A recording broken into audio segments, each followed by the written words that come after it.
If you want to reinvent yourself, if you want to reinvent your life, it's important to set clear intentions and clear goals. Otherwise, you risk going in circles or creating more of the same. You'll be like a leaf in the wind. I know this from experience. For many years, I resisted setting goals because it seemed too strict and too boring. I'm a bit obsessed with freedom, so I tend to resist everything that has like a strict structure. But then every year, I found myself at the same place I was the previous year, especially with my business. And after several years of feeling very frustrated, I decided to start setting goals. Think of a goal as a statement of where you want to go. A goal is like a destination you program into a GPS. It allows you to intentionally shape your future. So in this video, I'll share with you my rough 5-step process for setting and achieving goals, which again should be the first thing you do if you want to reinvent yourself and reinvent your life. I'll also put the link to a free worksheet that summarizes the process that we're going to see in this video. So the link to download it will be in the description below if you want to use it. Step 1 is to make sure that you climb the right ladder. And it begins by knowing your values and priorities. Before setting any goal, I encourage you to define your top values and top priorities. You can write them down and just make sure that you set goals that are aligned with those values. When we set goals that are not aligned with our values, we often end up feeling lost, confused, and dissatisfied when achieving them. You may have heard the saying, climbing the wrong ladder, or climbing a ladder leaned against the wrong wall. It's when you realize that you spent your precious time and energy pursuing goals that don't make you happy. And you can avoid that by being clear on your values and priorities in life first. And note that these can change over time. Like if you're a new parent, then it's very likely that your number 1 priority now is your family. If you just retired, then your top priorities might be your health and maybe doing things you love. I made a video about how to define our top priorities in life, so I'm going to link it in the description below if you want to watch it. Step number 2 is to get clear about what you want. Maybe you have a very good idea of what you want to change in your life. Maybe you don't. If you do know, that's great, just write it down.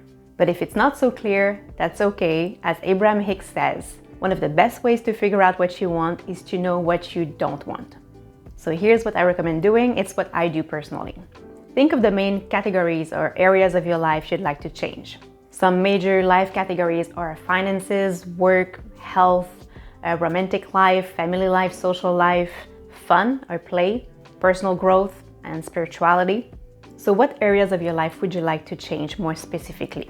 And then I invite you to pick one and go through all the following steps in this video for that one category. You can come back and do the same process for another area of your life after. So let's say you chose health. At the top of a page in your workbook or journal, just write down health. Next, you can draw a vertical line in the middle of the page. And on the left side, write down everything that's not ideal in your life right now. And then on the right side, on the right column, write down what would be a better scenario or even the ideal scenario. I'll show you an example of my physical wellness or my health and fitness category. So on the left column, I wrote digestive issue. So I've had pretty bad digestive issues in the past 5 years, and I would really like to fix that this year. I know I also eat too much sugar, which probably does not help with the digestive issues. I wrote that I don't currently do strength training. I'm also not exercising enough overall right now. It's winter right now in Montreal and I can't run outside anymore, and I've had difficulty finding the motivation to go to the gym. And I can feel the impact of a lack of exercise in the past few weeks on my energy, on my mood also. And on the right side, I wrote what would be a better scenario. I would have perfect digestion, I would do strength training, I would exercise regularly, maybe every day. I would feel great, I would have a ton of energy. Doing this will give you a good overview of your current reality versus the ideal scenario. And then it'll be more obvious to you what you need to change to create a better life for yourself. Step 3 is to set clear goals. Now, using the information you gained in the previous exercise, you want to set clear and measurable goals. They can be outcome goals, like focused on results, or they can be process goals. Whenever you can, set an outcome goal first and then support it with process goals. For example, an outcome goal could be, I will run a marathon next September. That's a result. It's specific, it's measurable, and there's even a date attached to it. A process goal is an ongoing goal. It can be an ongoing goal that will allow you to achieve your outcome goal. For example, it could be to run 5 miles 5 times a week.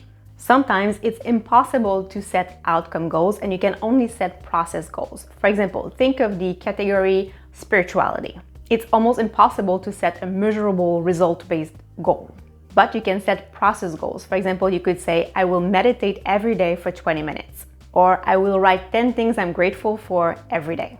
So again, when you can set an outcome goal, because it'll give you a sense of direction, it'll give you sort of a destination, and then set process goals that will specify how you will achieve your outcome. Step 4 is to define the micro actions. For example, with my goal of going to the gym, I could first find a gym and get a membership, make an appointment with a trainer so that we can create my exercise routine. The idea is to chunk any process goal into specific actions so that you know exactly what you need to do next. Clarity is a great antidote to procrastination, and you have better chances to follow through on your goal and reach your goal. And step 5 is to schedule your next step. So you want to open your planner and schedule your next step and even perhaps your next few steps. For example, I may write down that Wednesday I'll go to the mall and go shopping for a new pair of running shoes. Thursday, I'll get a gym membership and make an appointment with a trainer.